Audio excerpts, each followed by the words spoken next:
अथ वीर्यपारमिता नाम सप्तमः परिच्छेदः। एवं क्षमो भजेद् वीर्यं वीर्ये बोधिर्यतः स्थिता। न हि वीर्यं विना पुण्यं यथा वायुं विना गतिः। किं वीर्यं कुशलोत्साहः तद्विपक्षः क उच्यते। आलस्यं कुत्सितासक्तिर्विषादात्मावमन्यना। अव्यापारसुखास्वाद निद्रापाश्रयतृष्णया। संसारदुःखानुद्वेगात् आलस्यमुपजायते। क्लेशवागुरिकाघ्रातः प्रविष्टो जन्मवागुराम्। किमद्यापि न जानासि मृत्युर्वदनमागतः। स्वयुत्थ्यान्मार्यमाणांस्त्वं क्रमेणैव न पश्यसि। तथापि निद्रां यस्येव चण्डालमहिषो यथा। भयेनोद्वीक्ष्यमाणस्य बद्धमार्गस्य सर्वतः। कथं ते रोचते भोक्तुं कथं निद्रा कथं रतिः। यावत् संभृतसंभारं मरणं शीघ्रमेष्यति। सन्त्यज्यापि तदालस्यम् अकाले किं करिष्यसि।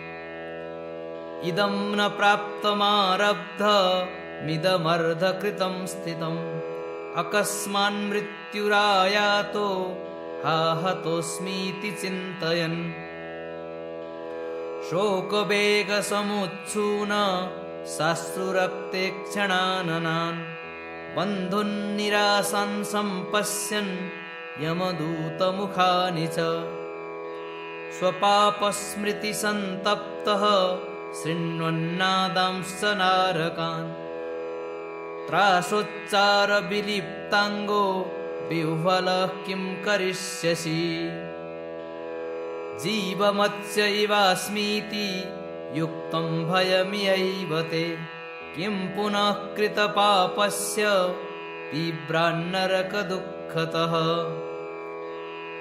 पृष्ठ उष्णोदकेनापि सुकुमारप्रतप्यसे।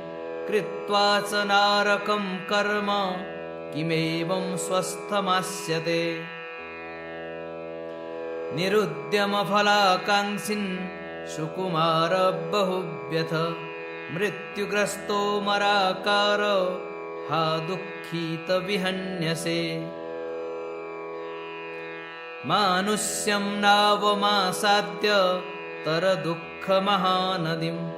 मूढः कालो न निद्राया इयं नौर्दुर्लभा पुनः।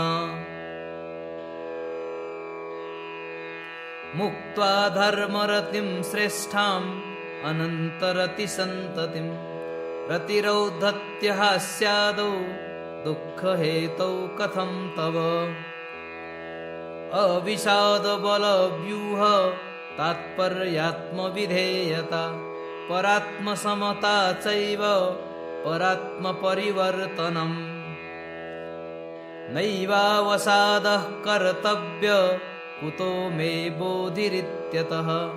यस्मात् तथागतः सत्यं सत्यवादीदमुक्तवान्।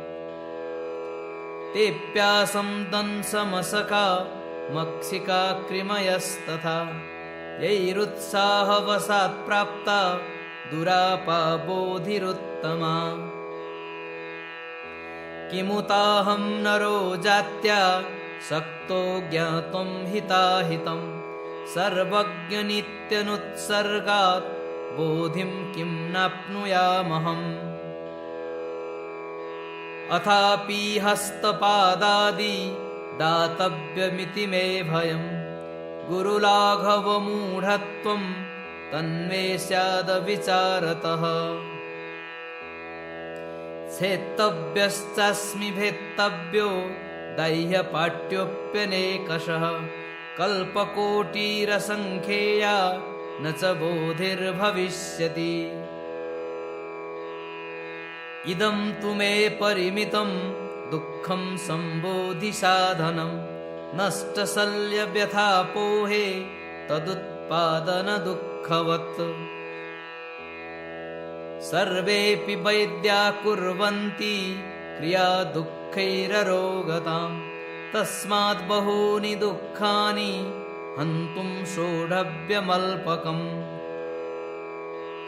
क्रियामिमामप्युचितां वरवैद्यो न दत्तवान् मधुरेणोपचारेण चिकित्सति महातुरान्। आदौ शाकादिदानेऽपि नियोजयति नायकः तत्करोति क्रमात् पश्चात् यत् स्वमांसान्यपि त्यजेत्।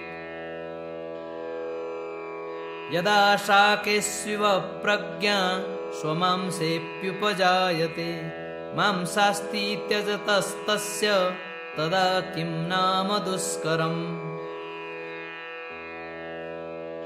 न दुःखी त्यक्तपापत्वात् पण्डितत्वान्न दुर्मनः मिथ्याकल्पनया चित्ते पापात् काये यतो व्यथा। पुण्येन कायः सुखितः पाण्डित्येन मनः सुखी तिष्ठन् परार्थं संसारे कृपालुः केन खिद्यते। क्षपयन् पूर्वपापानि प्रतीच्छन् पुण्यसागरान् बोधिचित्तबलादेव श्रावकेभ्योऽपि शीघ्रगः।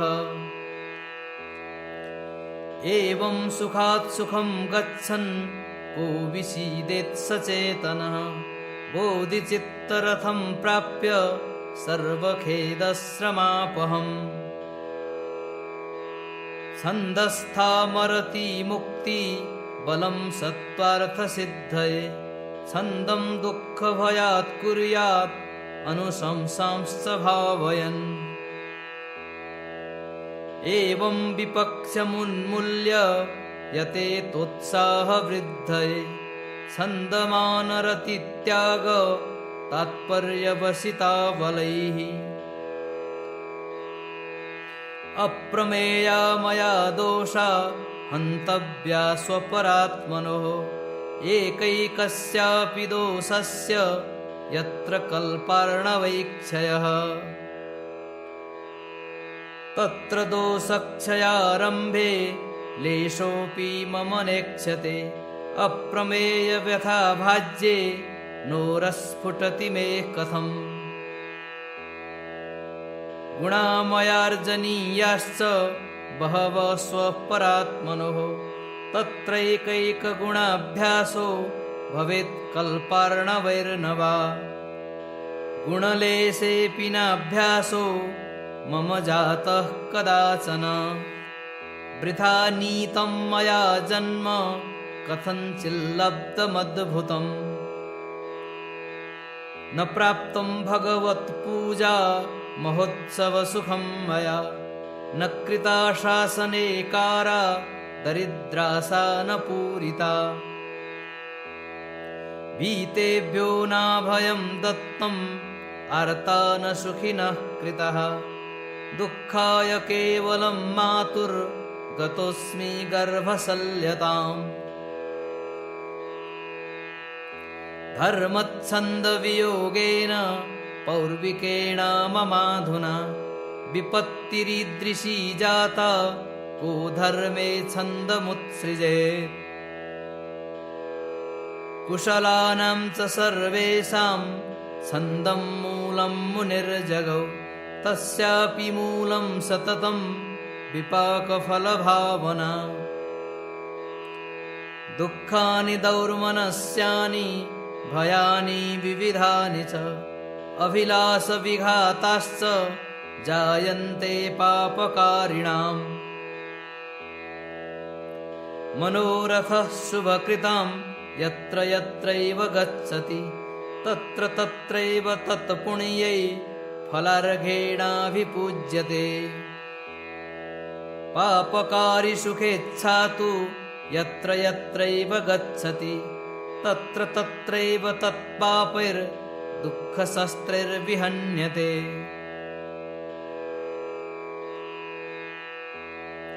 विपुलसुगन्धिशीतलसरोरुहगर्भगता मधुरजिनस्वरासनकृतोपचितद्युतयः मुनिकरबोधिताम्बुजविनिर्गतसद्वपुषः सुगतसुता भवन्ति सुगतस्य पुरः कुशलैः।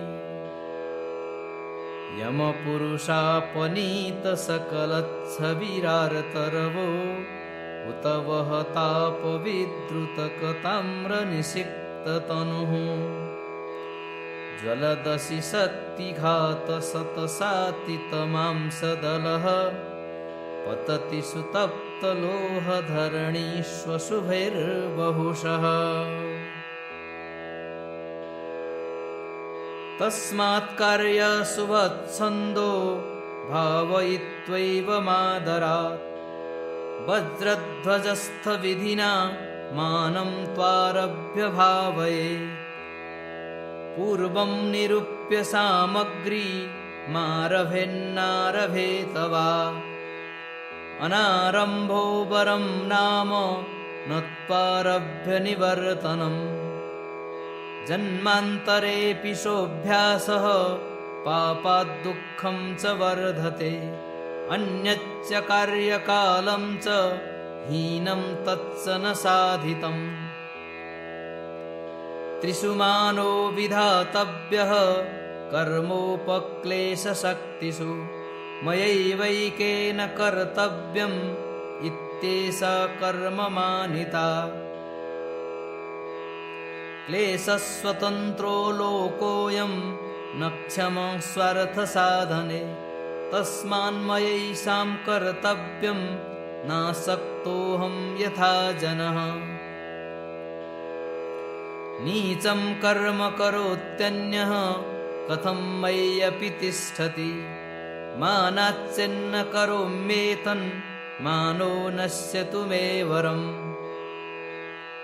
मृतं दुन्दुभमासाद्य काकोऽपि गरुडायते आपदाबाधतेऽल्पापि मनो मे यदि दुर्बलम्।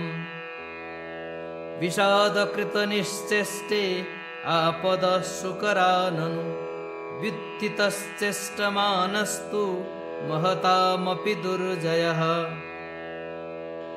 तस्माद्दृढेन चित्तेन करोम्यापदमापदः त्रैलोक्यविजिगीषुत्वं हास्यमापज्जितस्य मे। मया हि सर्वं जेतव्यम् अहं जेयो न केनचित् मयैष मानो गूढव्यो जिनसिंहसुतो ह्यहम्। ये सत्त्वमानविजिता वराकास्तेन मानिनः मानी शत्रुवशं नैति मानशत्रुवशाश्च ते।